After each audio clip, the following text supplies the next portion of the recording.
بسم اللہ الرحمن الرحیم۔ ابھی ہمارے مسلم حکمرانوں کے پرانے ٹویٹوں کی بمباری ختم نہیں ہوئی تھی کہ یہودی ناجائز وجود نے ایک بار پھر رمضان کی بابرکت آخری 10 راتوں میں قبلہ اول پر پھر حملہ کر دیا۔ مسجد اقصی کے دروازے بند کر کے انہوں نے وہاں پہ سٹن گرنیڈ سے حملہ کیا اور ربڑ چڑھائے گئے جو سٹیل بلٹس ہیں اس سے نمازیوں پر وار کیا، جس سے سینکڑوں نمازی زخمی ہو گئے، اور وہ بھی ڈٹائی سے یہ کرتا چلا آ رہا ہے۔ مسجد اقصی کے مینار، مسجد اقصی کے در و دیوار مسلم افواج کو بلا رہے ہیں، وہ مسلم افواج جو اس بزدل یہودی وجود کی بزدل فوج سے 20 گنا زیادہ ہیں۔ پورے فلسطین سے لوگ پیدل مسجد اقصی کے دفاع کے لیے پہنچ گئے ہیں، مرد، عورتیں، بچے، بوڑھے، جوان۔ یہ ہمارے 1,24,000 انبیاء کا مسکن ہے۔ یہاں ہمارے نبی صلی اللہ علیہ وآلہ وسلم نے انبیاء کی امامت کی، یہاں سے معراج پر تشریف لے گئے، اور جب سے یہود مغضوب قوم بنے ہیں اس کے بعد اس کی وارث امت محمدی ہے۔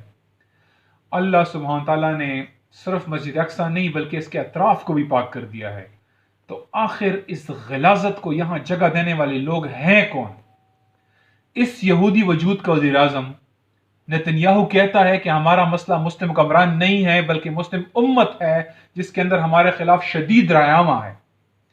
انہیں کسی عمران خان، کسی اردوگان، کسی شاہ سلمان یا کسی خامنائی جیسے ان پلاسٹک کے صلاح الدینوں کا کوئی مسئلہ نہیں ہے۔ وہ جانتے ہیں یہ سب ان کے پکے یار ہیں۔ ان کا مسئلہ آپ ہیں، ان کا مسئلہ یہ مسلم افواج میں موجود ہزاروں افسر ہیں جو مسجد اقصی کی آزادی کے لیے تڑپتے ہیں، جو اس یہودی وجود کو اکاڑ کر 7 گز زمین میں دفن کرنا چاہتے ہیں، لیکن ان کی باغیں آج کے میر جعفر اور میر صادقوں نے کینچر کی ہیں، جو ان کے کمانڈر ان چیف ہیں، جو ان کے حکمران ہیں، جو مغرب کی غلامی کا دم بھرتے ہیں۔ میں پوچھتا ہوں کیا وجہ ہے کہ لیبیا اور شام کے لیے ترک فوجیں بھیجنے کے لیے دستیاب ہیں لیکن مسجد اقصی کے لیے نہیں ہیں؟ میں پوچھتا ہوں کیا وجہ ہے کہ سعودی فوجیں یمن کے لیے فوراً پہنچ جاتی ہیں، بحرین میں داخل ہو جاتی ہیں، لیکن فلسطین کے لیے دستیاب نہیں ہیں؟ میں پوچھتا ہوں ایران کس طرح اپنی اتنی بڑی ملٹری موبلائزیشن شام کے اندر داخل ہونے کے لیے تو کر لیتا ہے لیکن فلسطین کے لیے نہیں؟ پاکستان کی افواج پچھلے 20 سال سے پرائے جنگ میں لڑا دی جاتی ہے، $250 ارب کا نقصان برداشت ہو جاتا ہے، لیکن برما ہو، کشمیر ہو، فلسطین ہو، اس کے حل جناب سیاسی حل ہیں۔ میں پوچھتا ہوں آپ سے، اپنے دل پہ ہاتھ رکھ کے بتائیں کس کا دل مانتا ہے کہ ہمیں یہ یہودی وجود سے چھٹکارا سیاسی عمل سے ملے گا؟ بتائیں۔ اگر ہر مسئلہ نا بات چیت اور سیاسی عمل سے حل ہوتا نا تو ہمارے نبی صلی اللہ علیہ وآلہ وسلم 10 سالوں میں 74 جنگیں نہ کرتے۔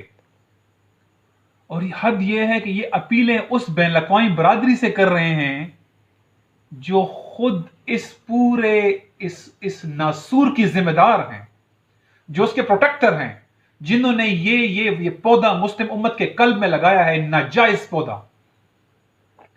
یہ لوگ ہمیں کہتے ہیں کہ حکمران کہ یہود بہت طاقتور ہیں، یہ بہت بہادر ہیں۔ قرآن کہتا ہے سورہ بقرہ میں کہ یہ بزدل ہیں اور زندگی کے سب سے زیادہ حریص ہیں۔ یہ کہتے ہیں بہت طاقتور ہیں۔ قرآن کہتا ہے یہ جنگ سے بھاگ جائیں گے، سورہ ال عمران میں یہ جنگ سے بھاگ جائیں گے۔ یہ ہمیں کہتے ہیں مغرب ان کا مستقل ساتھ دے گا، ہم کیا کریں؟ اللہ سبحانہ تعالیٰ سورہ حشر میں ارشاد فرماتا ہے تحسبهم جمیعا وقلوبهم شتیٰ، تم سمجھتے ہو یہ ایک ہیں، یہ سارے کفار ایک ہیں، ان کے دل جدا جدا ہیں، یہ نہیں کھڑے ہوں گے ان کے ساتھ جب ان کے مفادات پہ زخ پہنچے گی، جب مغرب کو نظر آئے گا کہ ان کے مفادات ختم ہوں گے تو یہود کو چھوڑ دیں گے۔ یہ کہتے ہیں عرب ہار گئے تھے یہود سے۔ جناب وہ جعلی جنگیں تھی، وہ اسی لیے لڑی گئی تھی کہ یہ ہمیں ثابت کر سکے کہ ہم یہود سے نہیں لڑ سکتے، ورنہ ہم مسلمانوں کی افواج 20 گنا زیادہ ہیں ان سے، 20 گنا زیادہ ہیں۔ عرب تو کہتے ہیں کہ اگر ہم تھوک دیں تو اسرائیل ڈوب جائے گا۔ اس اسرائیل کی چوڑائی ایک جگہ پہ 10 کلومیٹر ہے، اس کے پاس نہ اسٹریٹجک لوکیشن ہے، نہ اس کے پاس کوئی پوزیشن ہے کہ وہ اپنا دفاع کر سکے۔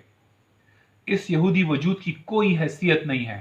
پاکستان، مصر، ترکی، جارڈن، سیریا، الجزائر، کسی ایک ملک کی فوج چھوڑیں، ایک ملک کی ایلیٹ فورس کوئی ایس ایس جی، کوئی ایک ملک کی اسٹریٹجک فورسز کمانڈ کسی ایک ملک کی فوج کی ایک کور ایئر فورس کے ساتھ مل کر اس ناپاک وجود کو صفحہ ہستی سے مٹا سکتی ہے اور مسجد اقصی میں سجدے کا اعزاز حاصل کر سکتی ہے، صلاح الدین ایوبی کی جانشینی کا شرف حاصل کر سکتی ہے۔ مسلمانوں کے آخری طاقتور خلیفہ سلطان عبدالحمید نے بالکل درست کہا تھا، جو فوج القدس کو آزاد نہیں کر سکتی وہ بھیڑ بکریوں کے ریوڑ کی طرح ہے۔ تو اٹھو اے افواج، اٹھو، حرکت کرو اور صحابہ کرام کے وارث ہونے کا حق ادا کرو۔